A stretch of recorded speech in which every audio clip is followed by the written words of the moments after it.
Hi, hello. Fuck it. I'm rather tired or rather annoyed.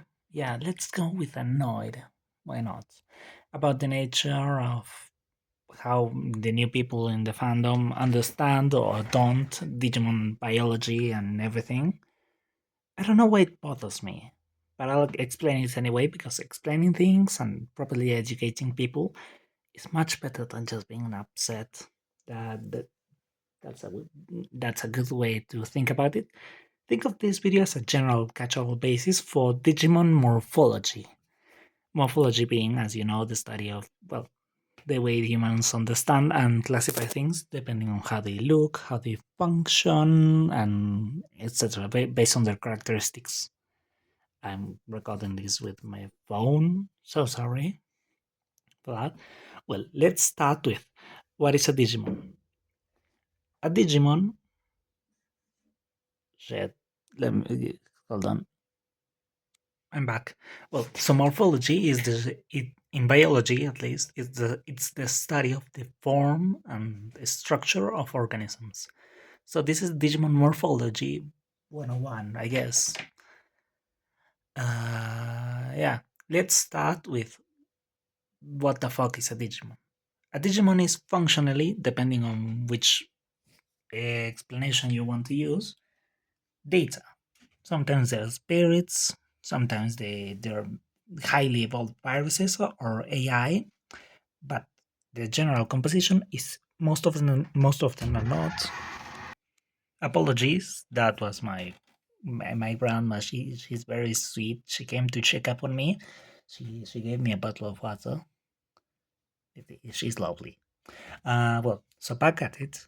At their core, they're just data of general types or about things. Data meaning information. Most of them are not in most worlds because everything in Digimon is canon. I should go with that at some point, but just know that every game, every show, everything is canon, and it's really fucked up.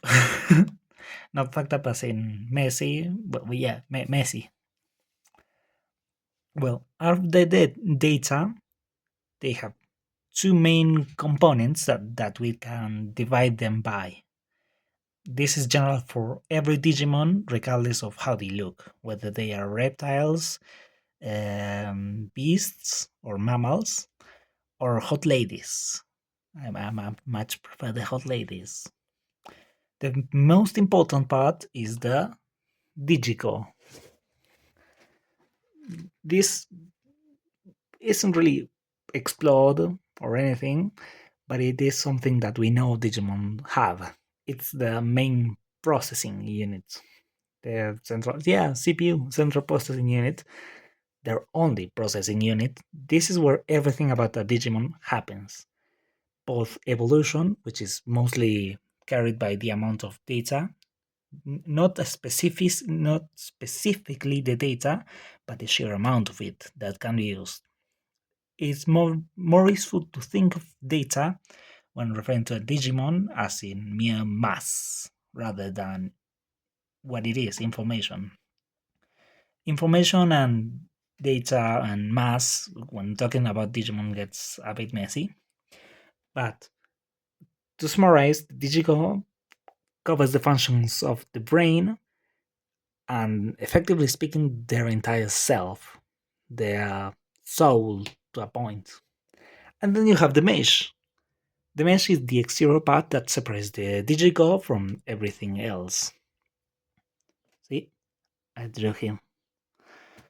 And the mesh, it's just that a general mesh that interacts and works with everything around it in the digital world and keeps its digital inside. While there isn't an actual digital physical object, if you cut a Digimon in half, you ain't going to see a ball of light like a digital. It's more of a generalized thing around the Digimon. You don't get to usually see it. A neat example of how the mesh works is that it's a skin wrap around what the sheer mass, the data of the Digimon.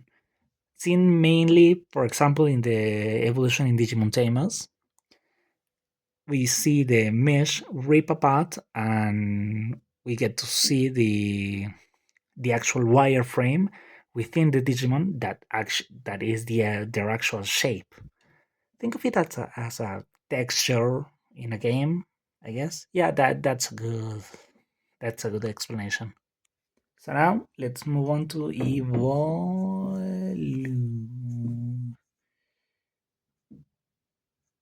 I have no idea how to spell that. Let's say that evolution. How the fuck does it work? We all make the comparison like we have. eh, Let's say this is Pikachu because I can draw. Then Raichu and all that. There we go. And Pokemon evolution are really fucking linear, and the designs are good. We all get that, but it isn't the same as Digimon. So for newbies, don't go in expecting something similar. Digimon can evolve from things like Botamon. Let me draw this. I can't see. It's adorable. I draw a little bugger. So a lot of things. Yeah. And you might ask, what the fuck is it dependent on? And the answer is data.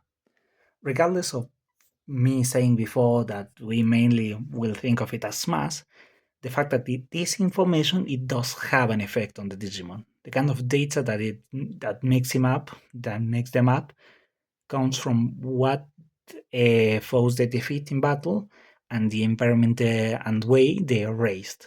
Digimon is originally a monster racing game. Well, it's come from the bipeds, which are Tamagotchi. So that's the interesting thing. For example, let's say Locomon. It's better for me to draw it. I think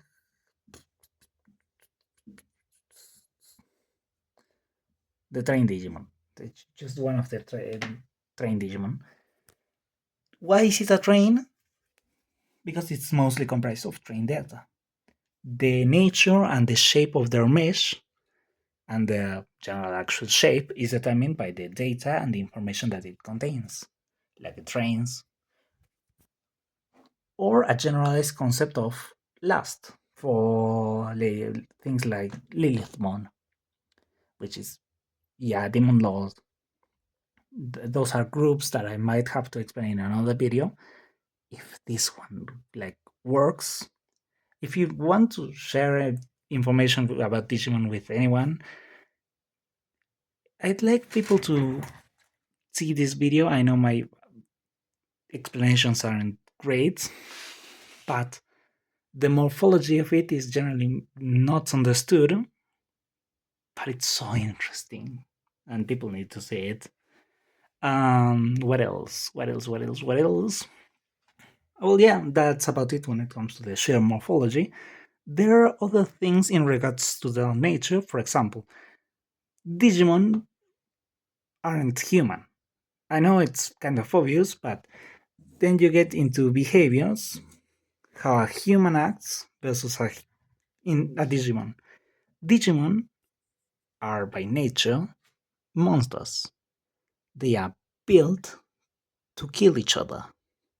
That's just how they are. It does sound bad, but it is. It just is that way, and that's the nature. Because to survive, they need to evolve because their lifespan seems to be rather short in most cases that we've seen so far, with the minor exceptions of Digimon that are partners with specific humans. There's a difference to be made. A Digimon like the Agumon from Digimon Adventure is not the same as a Digimon from the actual digital world. Because Agumon and many of and Digimon for Digidestined aren't the same. They are made specifically for a purpose.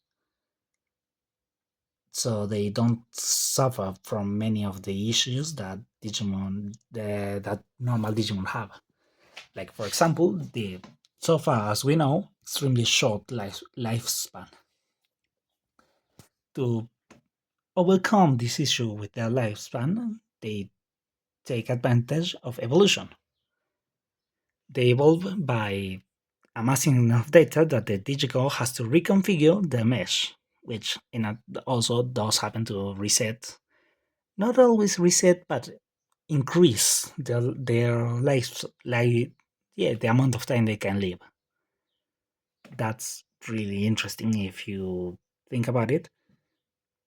But it does bring things that I would like to see in other things. For example, society. We've seen in like Digimon Time Stranger and other shows, tiny cities, towns, villages of Digimon. There are things there when it comes to behaviors and things they do that just aren't explored. For example, things like tournaments and just general beating the shit out of each other sports like boxing would be so prevalent in societies made entirely of Digimon. They have concepts that are inherently human. For example, despite not reproducing like humans or having anything to do with sex in general, they have some concept of Digimon that are beautiful that humans would find to be gorgeous. For example, Rosemont Boss Mode. There is a concept of it, but there isn't a particular drive for it. It's so interesting when it comes to talking about creatures that are usually made of data that is produced by humans and the general internet, but aren't human. There is so much potential there. Well, I'm losing track of things. I think that's about it so far.